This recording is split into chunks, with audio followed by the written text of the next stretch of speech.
baseball doesn't have a salary cap like the NFL or the NBA.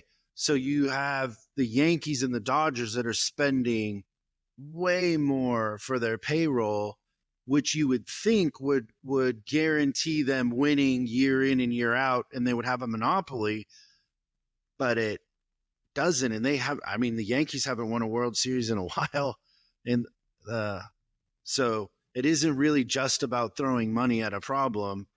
It's, there's a lot more involved. Would you agree with that, Zach?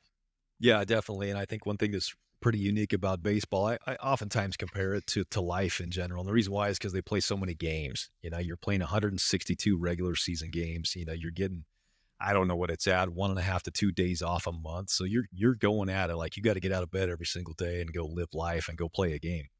And so I think what happens over the course of time, there's so many other factors than just, am I the best player on paper? And it's interesting too. There's a little more space in baseball, I think, to where you focus on some things like culture.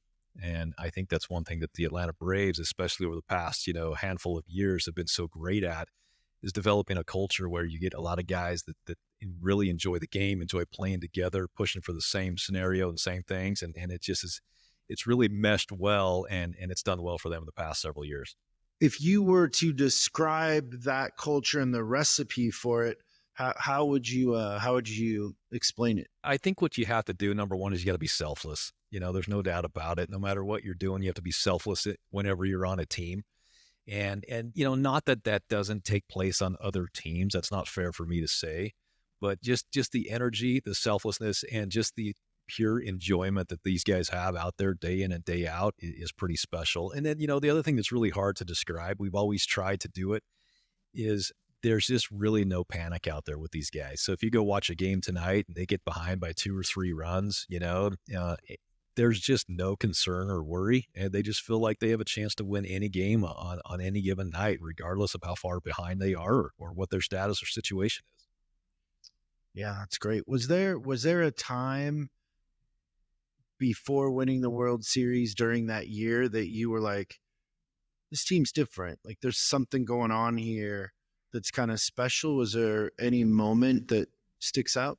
I don't know if there's a specific moment necessarily, but just going back to, the guys that are leading the team, and I'm talking players and I'm also talking staff and player development staff and all the way through the system.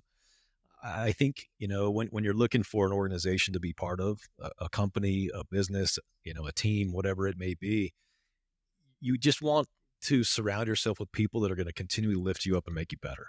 And I think that's one thing that really stands out to me. Everyone has this concern. Everyone's excited to be part of the organization. I mean, heck, the Atlanta Braves have a great following across the country.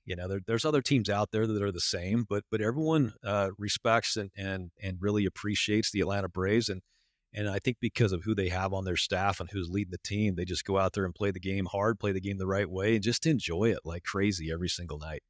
Is there something in the recipe of the players that perform end up being selfless and kind of part of the culture versus the people or the players that aren't? Like, do you see a player sometimes and just instantly know he's not willing to do whatever it takes to be what you have to be to succeed? Yeah, it's an interesting question. And, you got to give credit to our general manager and assistant general managers that have made decisions on what type of players we're looking for the Atlanta Braves.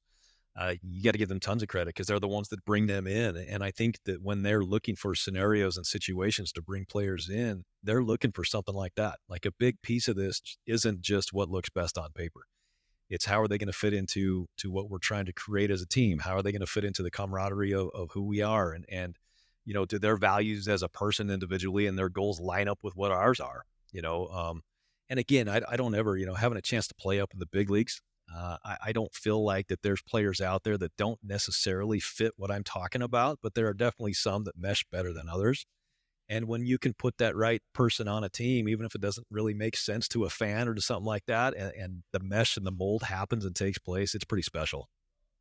Yeah, that's what I was going to ask is what percent, because I think that when you get into the big leagues, no one stinks.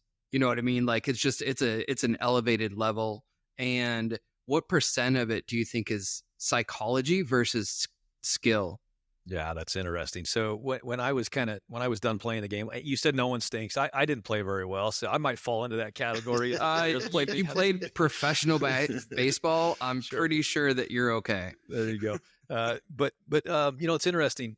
Well, I was talking to a good friend of mine who's the president of the Toronto Blue Jays right now, and he made a comment that was really interesting to me. He says the higher up you get in this game, and he says for anything for that matter, the less important talent is.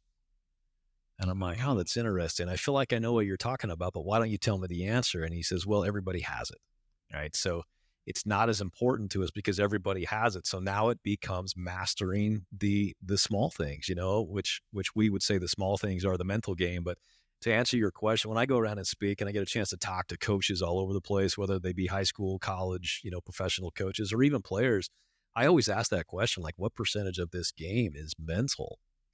And the numbers are really high. Like it's between 80 and 90% is what I get. In fact, the hard 90, that's where the hard 90 comes from, because my next question is, well, what percentage of your day are you training the mental game? And to that, they say, well, we're not. And so the hard 90 is the 90% of the game that we do, or we train less than 10% of the time. Thanks so much for watching this clip of Service Driving Revolution. We're uploading new stuff every day, so make sure you subscribe and click the bell icon so you don't miss out. If you have a question you'd like us to answer on the show, call 8333-ASK-SDR and we'll answer your question on the show. That's 8333-ASK-SDR. For special deals on our books and training, head over to offers.chriscollinsinc.com. Now that's offers.chriscollinsinc.com. I'm Chris Collins, and I'll see you in the next video.